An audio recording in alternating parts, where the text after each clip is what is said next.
ஜனநாயகம் படத்தினுடைய தயாரிப்பாளரை இன்றைக்கு அவர் வந்து டெல்லி சிறப்பு பிரதியாக போட்டிருக்காரு. அடுத்து இன்னொரு எடிட்டிங்கை யாரும் ஒருத்தர் போட்டிருக்கான்னு எனக்கு வந்து தகவல்.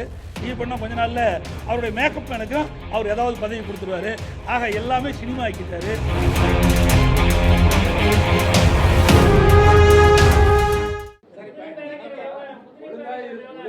அதிமுகவை ஒன்றுமில்லாமல் ஆக்கிய பொறுப்பு வந்து தினகரனையே சாருன்னு சொல்லிட்டு காங்கிரஸ் மாநில தலைவர் மாணிக்கம் அந்த கட்சியில் என்ன இருக்குது? கழுத தேஞ்சு கட்டருப்பாகிற மாதிரி அது எவ்வளோ பெரிய இயக்கம், நூற்றாண்டு விழா கண்ட கட்சி இன்றைக்கி தமிழகத்தில் எந்த நிலையில் இருக்குது? அவர் பேசுகிறாரு, ஏதோ புதுசாக வந்திருக்கிறாரு, ஏதாவது பேசி விறுவிறுப்பான செய்தி வெளிவரணுங்கிறதுக்காக அந்த கருத்தை அவர் சொல்லியிருக்கிறார். காங்கிரஸோட நிலைமை பரிதாபமான நிலைமை. இப்போ தனியாகவே ஜெயித்தாங்க, திமுக அதோட போட்டிட்டாங்க, பல கட்சிகள் ஒன்றாக சேர்ந்தது, அப்போ ஜெயித்தாங்க.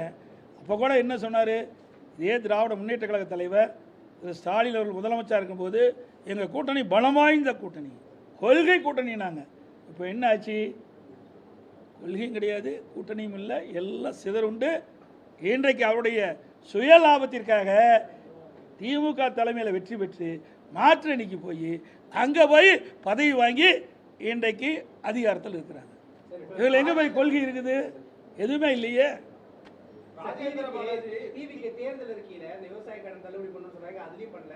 இப்ப காவிரி மேலாண்மை விவகாரத்துல அந்த கர்நாடகாவில் அணையெல்லாம் நிரம்பிருச்சு, ஆனா இது வரைக்கும் தண்ணி திறக்கல. ஆனா இவர் வந்து நான் ஏதோ பேசணும்னு சொல்றாங்க, ஆனா நான் பேசி ரெண்டு தரப்புலையும் சண்டை வரக்கூடாது, பிரச்சனை வரக்கூடாது அப்படின்னு சொன்னா விவசாயிகளுக்கு தண்ணீர் இது வரைக்கும் காவிரி அணையில வரல, டெல்டாவிலையும் ரொம்ப சிரமப்படுறாங்க.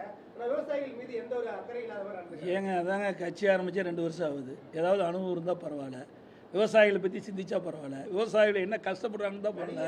ஆக அதெல்லாம் அதுக்கு முன்னுரிமை கொடுப்பாரு. அதான் என்ன, இப்போ அவருடைய அட்வைசர் யார்? தேர்தல் வகுப்பாளர் தான் அட்வைசர். இதுக்கு முந்தி இருந்த திமுக தான் சரி, அண்ணா திமுக தான் சரி, நான் இருக்கும்போது சரி, அட்வைசராக போடுறதா ஒரு அனுபவமிக்க துறை வாரியாக அனுபவம் வாய்ந்த ஒரு துறை செயலாளரை நாங்கள் போடுவோம். அவருடைய அட்வைஸர்லாம் கேட்போம், அவருடைய ஆலோசனைலாம் கேட்போம், செயல்படுவோம். ஆனால் இவர் ஒரு புதுமை படைச்சிருக்காரு. சினிமாவில் புதுமை படைக்கின்ற மாதிரி ஒரு அரசாங்கத்தில் இவர்களுக்கு யாரெல்லாம் தேர்தல் நேரத்தில் ஆதரவாக இருந்தாங்க, ஆலோசகராக இருந்தாங்க, அவரெல்லாம் இன்றைக்கு அட்வைசராக போட்டிருக்காரு.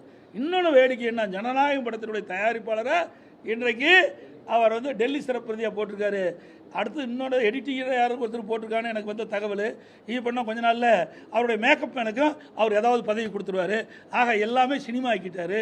அரசாங்கம் என்பது ஒரு கேள்விக்குறியாகிவிட்டது என்பதை இந்த நேரத்தில் தெரிவித்து அனைத்து ஊடகங்களுக்கும் நன்றி, வணக்கம்.